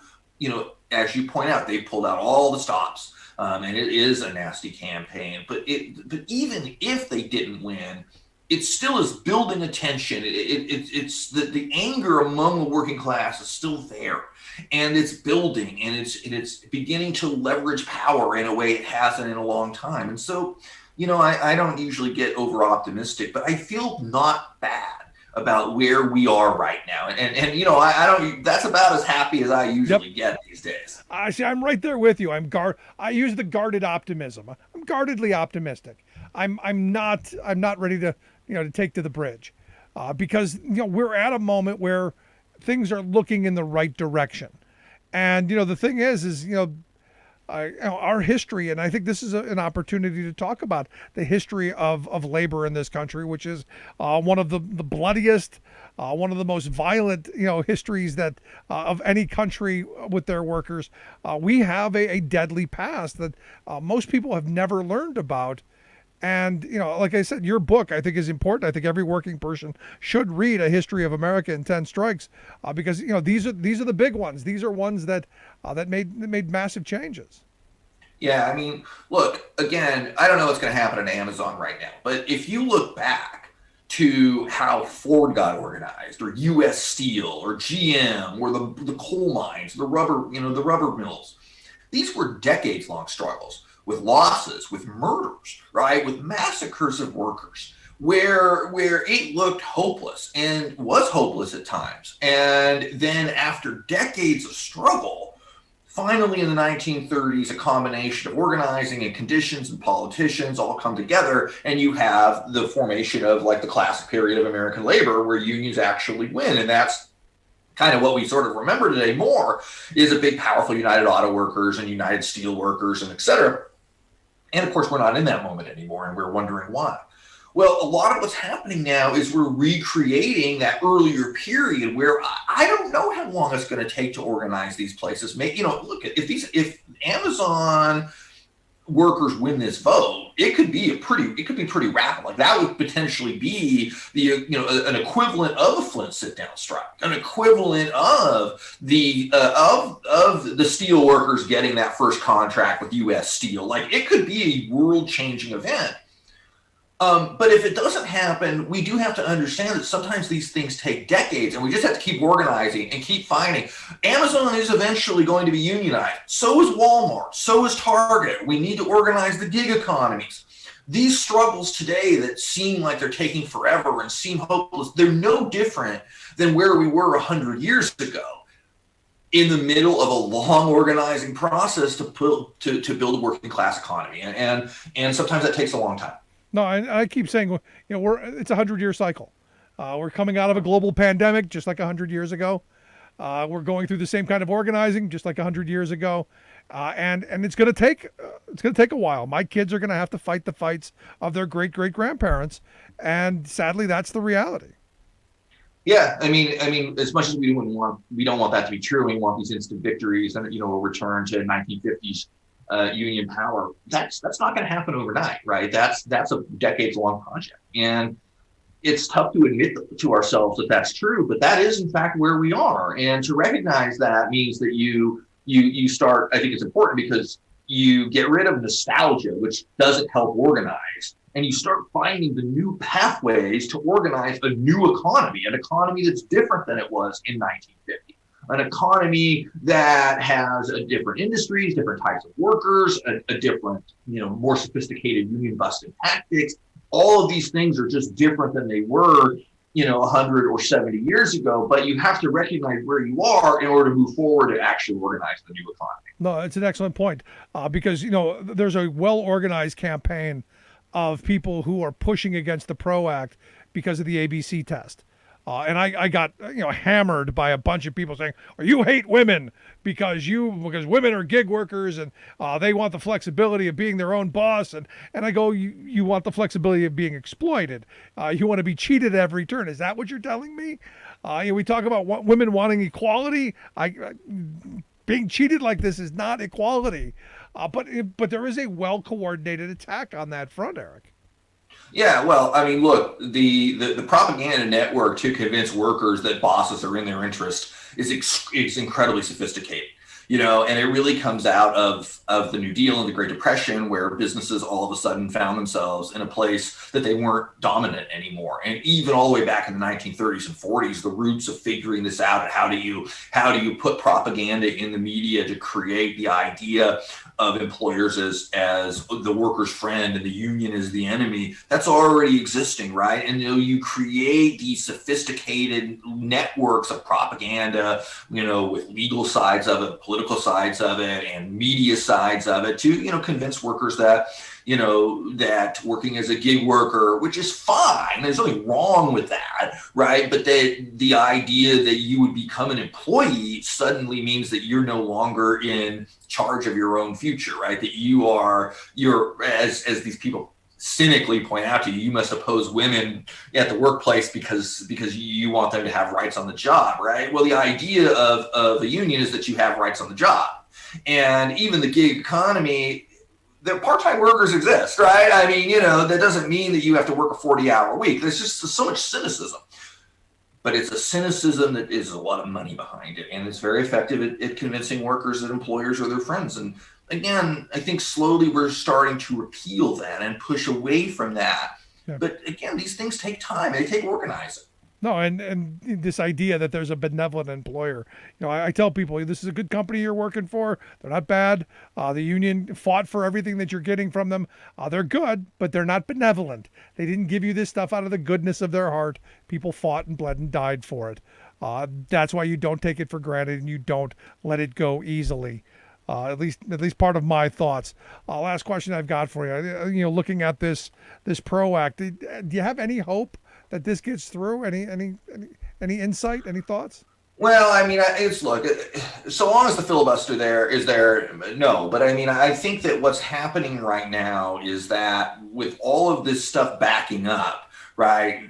The PRO Act being one of them, but also, the act, the Voting Rights Act, and these other pieces of legislation that are going to be coming down the line from a Democratic House.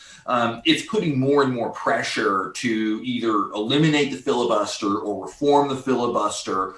And we have to understand this is going to take a little bit of time, right? That if you had more Democratic victories in 2022, where you got yourself 3 or 4 more Democratic senators, then you have a lot more leeway to do some of this stuff. Right now, you do have to convince Joe Manchin that it's in his interests. And I'm not convinced that Manchin would really oppose the PRO Act. I think there's other things he would oppose more because West Virginia also has that union background, and it's something that he is at least familiar with, in a way that some senators maybe aren't.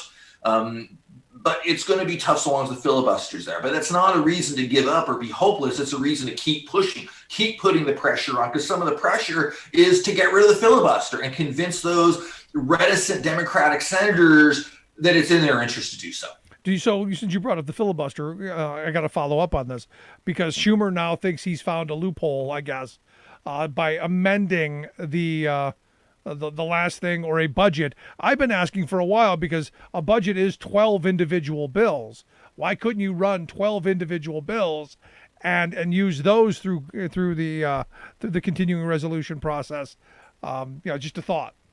Yeah, I mean, Senate rules are so weird and arcane and almost impossible for everyday people to understand, in part because I don't think the senators understand them very well. And Schumer just sort of discovering this somehow. I don't really know how that works since he's been in there for decades. But nonetheless, right. I mean, it may be that the rules change where the filibuster is still there, but then there's this other stuff that gets created that is a work around the filibuster. And with the really broken political system that we have with a Senate that's so ridiculously undemocratic, it's entirely possible that this is somewhere on a road to a solution. So, I mean, I saw Schumer said it today, and I'm like, okay, good. Maybe this is a pathway forward. And again, we have to keep pushing and encouraging him. It's a workaround to you having any courage to actually doing away with the filibuster. So it is that. But Erik, I appreciate the time. As always, great stuff, my friend. Hey, thank you very much. Good stuff. Erik Loomis. Make sure you check out his book, A History of America in 10 Strikes. We'll get links out on how you can do that. Quick break, right back. Stick around. You're listening to The Rick Smith Show. For working people. Come to talk.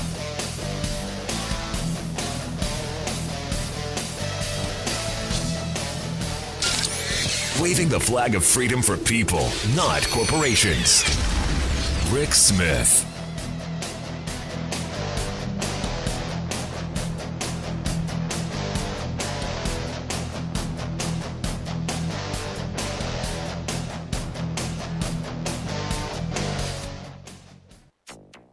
It's a once-in-a-generation investment in America, unlike anything we've seen or done since we built the interstate highway system and the space race decades ago. In fact, it's the largest American jobs investment since World War II. Green News Report special coverage. President Biden unveils sweeping American jobs plan to rebuild the nation's infrastructure and take on the climate crisis. That special coverage straight ahead. From BradBlog.com, I'm Brad Friedman. And I'm Desi Doyen. Stand by for 6 minutes of independent green news, politics, analysis, and snarky comment. Democrats want to sell this a $3 trillion infrastructure plan, which includes energy efficiency in buildings, 5G, rural broadband, retraining of workers, lots of stuff, roads, bridges, ports, rail lines, redoing the electrical grid, vehicle charging stations. It sounds very ambitious considering the last guy couldn't build a wall. This is your Green News Report. Okay, Desi Doyen, at long last, finally, an infrastructure bill that you can be excited about. Oh, definitely. Calm down there. President Joe Biden unveiled a sweeping infrastructure jobs plan in a speech in Pittsburgh on Wednesday. His American Jobs Plan proposes spending $2 trillion over 8 years to rebuild America's crumbling infrastructure, part of his Build Back Better pledge, a long list of projects that economists project would create millions of jobs in the short run and strengthen American global competitiveness in the long run. It would also begin to address accelerating climate impacts that already are costing Americans billions in damages every year and set the nation on the path to a net zero emissions economy by 2050. It is truly huge, with a 25-page White House fact sheet, but here's a broad overview. It would rebuild and update America's decaying physical infrastructure, repairing roads, bridges, ports, airports, railways, highways, schools, water systems, flood controls, and more, with a focus on climate resilience, modernize the electric power grid, and set a national clean electricity standard to phase out fossil fuels and reach 100% carbon-free electricity by 2035. Replace all lead water service lines. Well, that sounds like a good idea. Yeah, and ensure all Americans have access to affordable broadband internet service. It would transform the nation's largest source of greenhouse gas emissions, our transportation system, away from fossil fuels by boosting domestic electric vehicle manufacturing, adoption, and investing in a national electric vehicle charging network by 2030. Use the power of the government purse to revive U.S. manufacturing and domestic supply chains by electrifying the entire federal vehicle fleet, and invest in advanced clean energy research and development to boost U.S. global competitiveness and productivity and counter China's moves to dominate the global clean tech market. That sounds like a lot. It is. It would also employ American workers to plug abandoned oil and gas wells and coal mines and ensure a just transition for fossil fuel communities. It would pay farmers to sequester carbon and restore soils, establish a civilian climate corps to employ people to restore landscapes and ecosystem services, clean up pollution, and prepare communities for resilience against coming global warming impacts.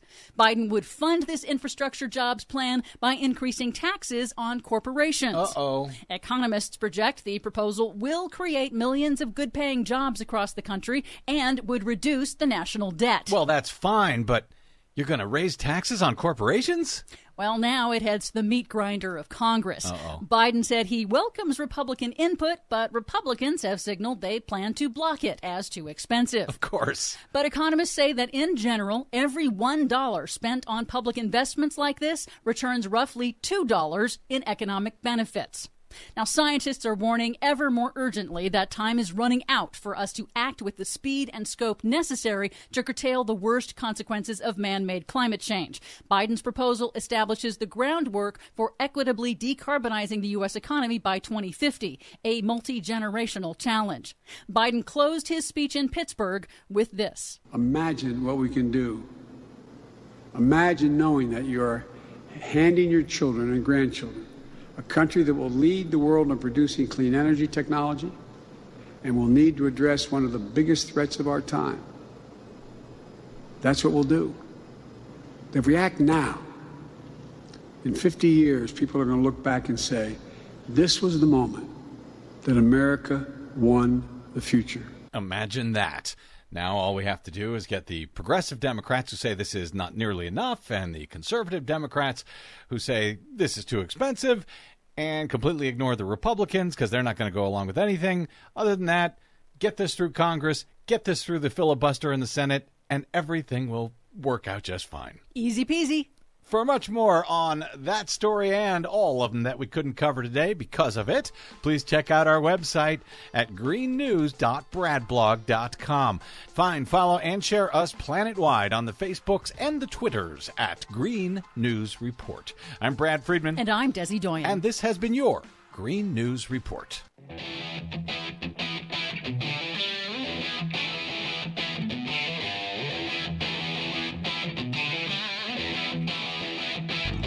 Welcome back to the Rick Smith Show. Now, here is Rick Smith. So the big news, Chuck Schumer, evidently, he's claiming he's found the workaround. He has found the answer. Evidently, the Senate parliamentarian has given him the ability to sidestep the filibuster again in 2020. I'm guessing how this is supposed to work is they're just going to amend the American Rescue Plan. Is that kind of the thought, or are they going to amend the infrastructure bill? I don't know. I'm here to share some thoughts on how this might work, and some other top stories of the day. I've asked our good friend, former Congressman Bob Ney, to come share some thoughts. Bob, thanks for taking time for us. Thank you, Rick. So, am I getting this right? This workaround kind of thing that they've decided with the parliamentarian? Right. What's happened is the Senate parliamentarian, who you remember about 3 weeks ago, they were kind of angry at him because he made a couple of rulings. But this time the Senate parliamentarian has ruled that the Democratic side can use budgetary rules. These will be special rules to avoid the Republicans starting a filibuster on two more pieces of legislation. So that allows the infrastructure agenda to pass in two packages with simple majority votes. So there'll be two different packages that they'll vote on, and that allows then Schumer to pass if he wants, if he's got the votes lined up on his side, because he won't have any Republicans unless they alter the package, but I doubt that. Then he would have a $2.25 trillion package, and he would revise what they're calling, Rick, the fiscal 2021 budget resolution. That's what kicks in to allow for a simple majority rule, because it then becomes a budget resolution, which kicks in under what they call reconciliation. Right. But so is this amending one that's already existed, or the next one? Now, what this will do, he'll pass, he'll do an actual third. This is Schumer, when I say he, will do an actual third reconciliation package. Okay. That's what he's going to do for the second half of the Biden infrastructure agenda. So if he could do a second one, revise it a third time. Okay, so if he can do it a third time, can he do it a fourth and fifth? Well, as long as I would assume, I'm not the Senate parliamentarian, but as long as they can do budget revisions, if they can do budget revisions, this should be a way that they can do it. They can do a revised budget resolution, and then that can contain reconciliation, what they call instructions. So this will be basically Schumer's interpretation of the Budget Act, and then that will allow the Democrats a little bit of a leeway in case the Republicans want to, obstruct the bill. So what's the benefit of doing this in two pieces? Because it seems to me like, if you want to get, some of your more progressive stuff in there, some of your more visionary, high-minded kind of stuff in there, you want to put it in there with the basic roads and bridges. Because I can see a moment where they go, no, we're just paving roads, nothing with houses or pipes, like the South Dakota governor thinks that infrastructure isn't. And then, anything dealing with climate change, anything dealing with transit, that gets nothing. So do you see something like that possibly happening? Well, yes. Usually the House and the Senate advance one reconciliation package in a fiscal year budget. That's Right. normally what they do. And so what they're doing is they're just passing additional reconciliation, figures. Now, if they would break apart the Biden proposal, right now, if you look at the Biden plan, Rick, as you know, it's broken into 4 parts. You've got your infrastructure, which we, normally say your roads, your bridges, your Amtrak, your, miscellaneous projects. Your physical public stuff. Right. And then the second part, you've got quality of life, what they're calling quality of life at home. That would be schools, school buildings, underground water infrastructure, broadband, et cetera.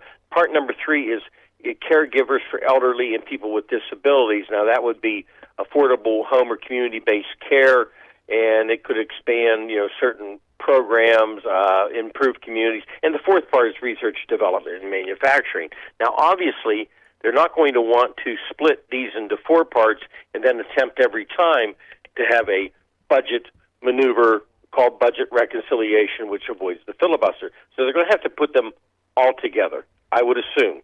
You wouldn't want to keep tempting the system, although I think they should do away with the filibuster personally, but you don't want to keep pushing the system and have the parliamentarian go against it. So if they put this into the budget process, all of these 4 pieces, then they'll have a package that, yes, the progressives would want more, but they'll be at least satisfied with this. The Republicans would want to split this package apart. Obviously, into 4 different parts, that would make it a little bit more difficult, I think, to do without a filibuster to do it. Yeah, we'll see how it plays out. But, the fact that Joe Manchin's coming out and saying, we're not going to raise taxes above, 25%. He seems to think there are 6 or 7 other senators that aren't happy with the infrastructure plan, which kind of goes, if you don't get this done, if this doesn't happen, 2022 is going to be a bad year. Well, this is the major piece of legislation beyond, obviously, the stimulus plan. Again, there's, what the president has to do on the vaccinations to continue that process, right. Because we're starting to see light of day, although there was arguments on Sunday by experts of are we or aren't we, dealing with the surge. But basically, the vaccination program has to continue. And then there was the stimulus package, which was, a number 1 priority. And then this is the economic side in multiple ways. If this doesn't make it, the Democrats can argue all they want that, the Republicans obstructed it, which would be true. It still would not be good for them. Nope. No, they have to pass, especially infrastructure. They have to pass it. Got to get this done. Now I found it interesting. This John Gizzi guy who works for Newsmax, a reporter, asked Jen Psaki about the math in the infrastructure bill. I don't know if you saw this, but he's floating the idea that evidently he claims there's a secret memo. A private memo. He said that's being circulated in the business community and to some Republican senators that said that the $2.25 trillion price tag is $1 trillion off. And he said that that's many things in there that were omitted in the initial discussion on the bill. Is it possible to miss by $1 trillion and then to go back, Biden, just decide not to put stuff in there? No, you can't miss it by $1 trillion. Nothing is perfect in the budgetary process. There might be, what they call out years when they put this together and they try to calculate, regular budget processes. They can be off. I highly doubt, however, that it would be $1 trillion. Now, Gizzi referred to, the private memo. This is kind of sort of like a conspiracy theory deal, Yeah. Private memo, and that there's this price tag $1 trillion off, and then there were things that they took out. They omitted it in the initial discussion of the bill, and basically they're kind of putting it back in and then lowballing the price.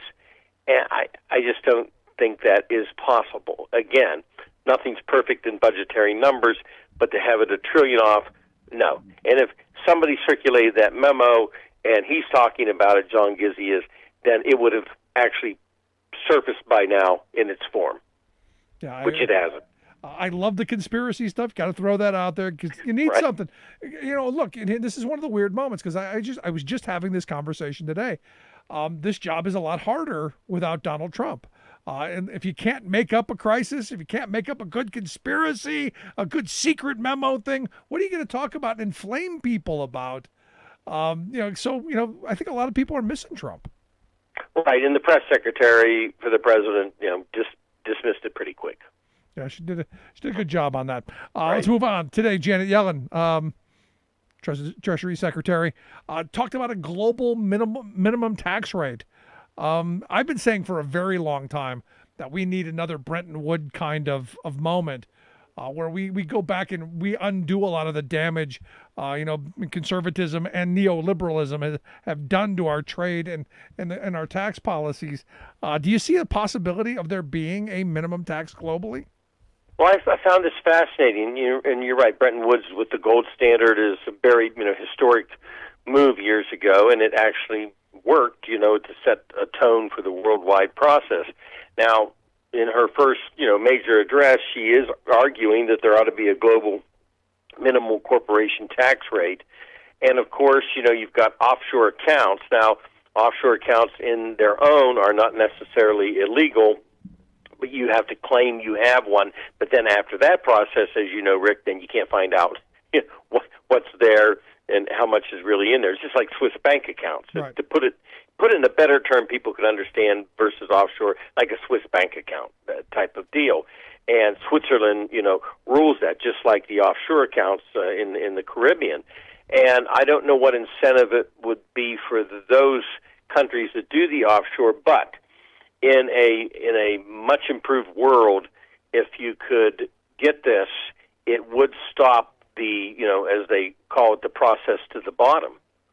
And it would definitely help. They could have a global minimum tax to make sure that the global economy, the whole thing, is on a more, let's say, level playing field for multinational corporations and their tax. And that, in turn, would help, as this is all quotes from Yellen, by the way, is what I'm saying, and that would help growth and prosperity. So it's a great theory. If they can, get the world moving on it, it would definitely be a better place. No, we need to stop the race to the bottom, and there's got to be some redistributive policy because our global wealth class is getting too large and powerful, in my view, and it's not healthy to have a small amount of people controlling the kind of wealth around this globe that they do. Because ultimately, we're then dependent on them. I mean, I look at the fact that we got a handful of people in this country who decide, kind of where our politics goes, and that is a dangerous thing. So for me, going back and undoing some of the damage, not a bad idea. And if you go back and you read about the Bretton Woods Accord, one of the ideas that they came out with, and Keynes's ideas, was to have a global basket of currencies. And they were going to go to something called a Bancor, which would have been a global currency, and everyone would trade off that. And countries that had a trade surplus would pay countries that had a trade deficit, so that you had a balance of trade, so that you would penalize people who were doing too well, and it would be at a benefit of people who were being punished. I mean, we're getting our hats handed to us in trade. There's got to be something to level that out a little bit. Well, it is, and also, when you look at this, I mean, there are places now on the globe that basically a multinational corporation comes in and they mortgage their natural resources just to get that company in, and they really don't benefit in the long term with it. No, I mean, I look at some of the locals that privatization. try to do stadiums, in the United States. Do you really benefit? No, I look at there was a great documentary on Bolivia when Bolivia sold their water off to Halliburton. And, just the horror story that privatization had done. You couldn't even put out a bucket to catch rainwater. They were cracking down that much. And the price of water went up like 300%. It was crazy. But it's what happens when you hand things over to corporate interests. And we shouldn't be surprised by it. And she's trying to, bring the world powers into the fold because it will help everybody. She also called for $650 billion in what's called new special drawing rights, which the Trump administration was, very skeptical of. And so that will give lines of credit at the International Monetary Fund, and that can help developing countries, access more U.S. dollars. So it doesn't hurt us. Yeah, no, it helps us. Because I think and I talked about this at the beginning. I mean, we're at the beginning of I think we're in the middle of a Cold War. But it's not about bombs. It's not about tanks. It's not about giant ships. It's about who's going to dominate the future in technology, who's going to have the advantage in robotics, aeronautics, pharmaceuticals. China is going full tilt boogie on being the dominant force, and we're still mired in this fighting of, hey, can we get the road out front of my house paved? Hey, can we fill that pothole down the road? Can we get better broadband access? I mean, we're literally, as Biden said, we're literally getting our lunch eaten. Well, we are, and also, I mean, look at India alone. Until the COVID, I traveled there twice a year. Over 1.2 billion people. They are a democracy. They like us. They really do like us, and we really don't do much towards them. In the sense that, Russia tries, China tries to court them. And so we've got to put on our thinking caps a lot more than we do and access and engage. Sometimes we get upset with the country and we immediately throw the sanction word all over the place. We're going to sanction you. We don't like what you said or something of that nature. Instead, China goes in and tries to cut economic deals. Yep. And so it's not just China, but you're right. It's kind of a general Cold War, and we're going to be on the outside of it if we don't engage. And this is where I come back to this infrastructure plan. If we don't invest in this country and invest in research and development and invest in human capital, if we don't do this now, we're going to be that much further behind because China's been doing it all along. And I use this quote all the time. It was about 10 years ago, I think, Thomas Friedman said that, he'd gone from Beijing to LAX, and it was like going from the Jetsons to the Flintstones. And, and that was 10 years ago. Think about how much more of the Flintstones we've become. Right. And China has been, advancing. It's been doing everything it can, internally, but also externally. And for us, we become, with infrastructure, we become, what I always like to say, we become shabby. And it's time to, lift it up and improve it. I mean, we had a great system ahead of the world at one point in time. Yeah. And it's becoming shabby. It needs to have a lift up. Yeah, and this is where, doing private-public partnerships where we spend a whole bunch of public money to enrich the private sector to do shoddy work has put us in kind of a bad spot as well. Finally, I wanted to get your thoughts on, we're in this weird kind of spot. I'm looking for the Capitol Police story. Because we had another attack on the Capitol. A police officer was killed. There's talk of we need to be cracking down on domestic terrorism and these extremists. Do we know what the guy? Do we have any insight into why the attack happened Friday? I haven't found anything in the news. Of course, he was shot, but I have not found anything in the news. I know there's a morale problem after this. Again, continuing problem.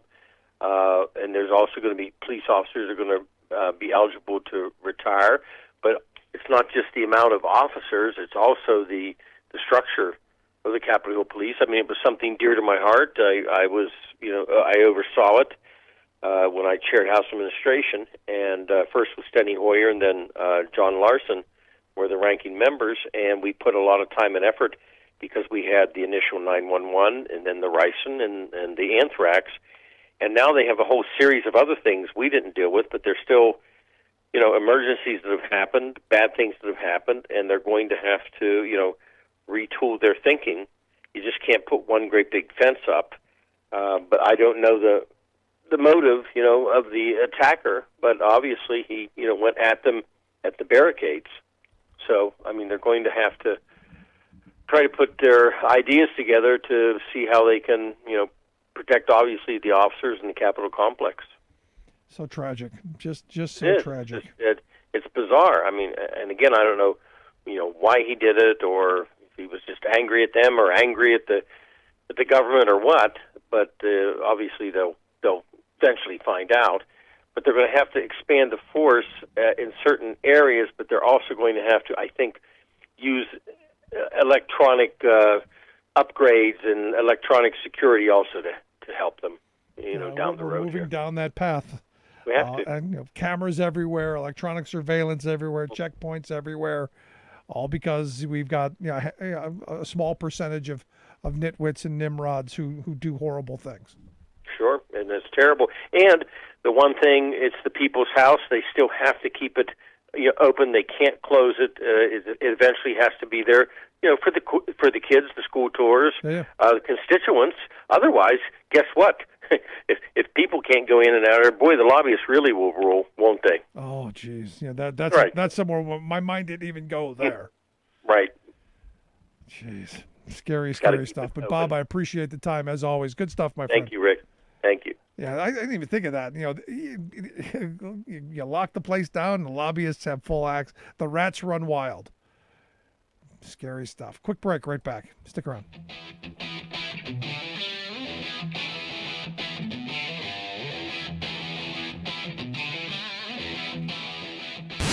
Saving work in America, one show at a time.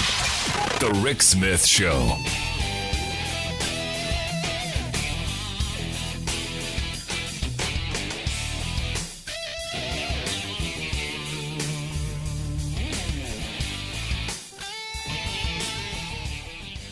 I'm Rick Smith, and this is Labor History in 2. On this day in labor history, the year was 1989. That was the day that the United Mine Workers of America called for a strike against the Pittston Coal Company. Negotiation with the miners who worked in Virginia, West Virginia, and Kentucky had drug on for 14 months. The company had canceled health care for retired miners, along with miners with disabilities and widows, and also was not paying previously agreed to payments into a retiree benefit fund. 2,000 miners walked out of the mines and onto the picket lines. The company brought in replacement workers. The union was committed to peaceful protest, but the strike also drew a large number of other miners to the cause who supported the strike in wildcat actions. As many as 40,000 wildcat miners walked the lines in support of the strike. Angered over the use of scab labor, some of these picketers participated in actions like using jack rocks, a line of nails welded together to puncture the tires of company vehicles. In all, 4,000 people were arrested during the strike.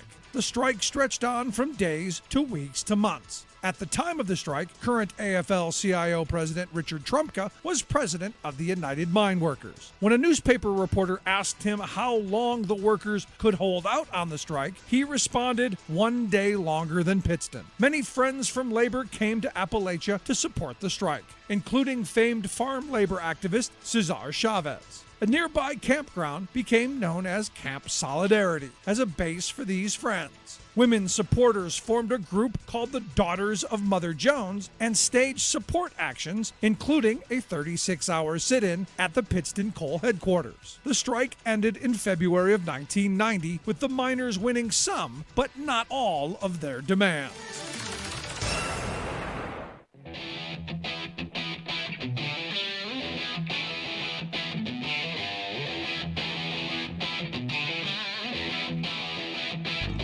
Welcome back to the Rick Smith Show. Now, here is Rick Smith. Looking at some of the reports coming out of the Chauvin trial in Minneapolis. Evidently, the police chief testified that Chauvin absolutely violated the policies of the Minneapolis Police Department by keeping his knee in the neck of George Floyd. It's just... Again, I've had some conversation with people going, he's going to get off. He's going to get off. You just know it. And I'm going, I don't know how you get by the video. I don't know how you get by the fact that for over 9 minutes, even after George Floyd is lifeless and limp, this guy still had his knee in the man's back. Now, one of the arguments the defense put out is that, well, it wasn't really on his neck, it was on his shoulder. And I'm going, even if I believed, and even if that were true, you go, okay, let's give you the benefit of the doubt. You didn't put the knee directly in the back of his neck, but it was in the shoulder just off the back of the neck. He was still killed. Still died, and I believe they said, pretty sure asphyxiation. He basically had everything crushed, so he couldn't breathe. So even if you buy it's not directly on the man's neck, you're gonna buy that it was an inch off to the side. And is this enough to technically get him off? I'll tell you, I sure hope not. Watching that video, somebody seriously needs. A bunch of people need to be held accountable.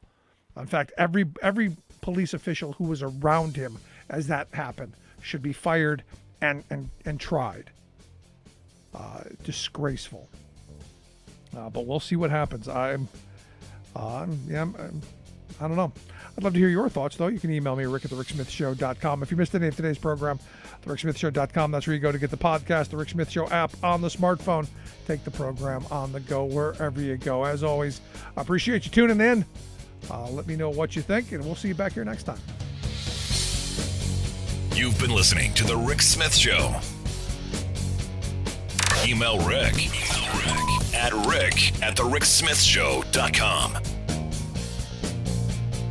Until next time, this has been The Rick Smith Show, where working people come to talk.